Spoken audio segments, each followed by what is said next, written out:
Prime Minister Modi's Bharatiya Janata Party is disseminating a couple of myths to justify the revocation of Article 370 and Article 35A. I would like to dispel those myths today.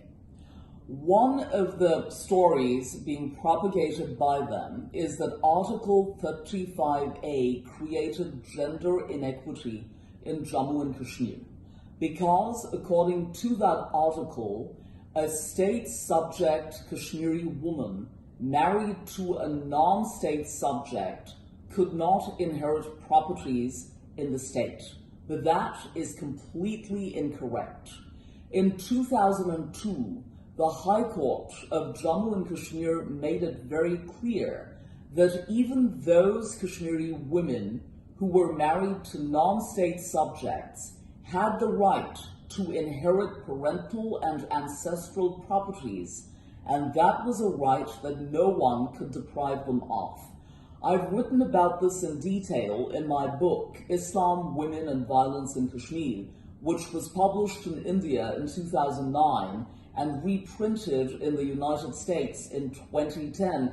And I quote from my book, "The High Court bench of Jammu and Kashmir quoted Section 4 of the Sri Pratap Consolidation Law Act to declare that the only legislative prohibition was that the property inherited by a woman permanent resident who was married to a non-permanent resident could not be sold to a non-state subject." And the judgment of the Jammu and Kashmir High Court, underscoring the right of all women of Jammu and Kashmir, even those married to non-permanent residents or non-state subjects, to inherit ancestral and parental properties, was reinforced in 2016.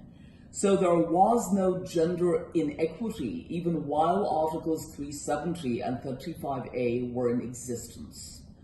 The other myth being disseminated by the Bharatiya Janata Party is that scheduled castes, scheduled tribes, and backward castes had no reservations or quotas in the state of Jammu and Kashmir. Again, that is completely incorrect.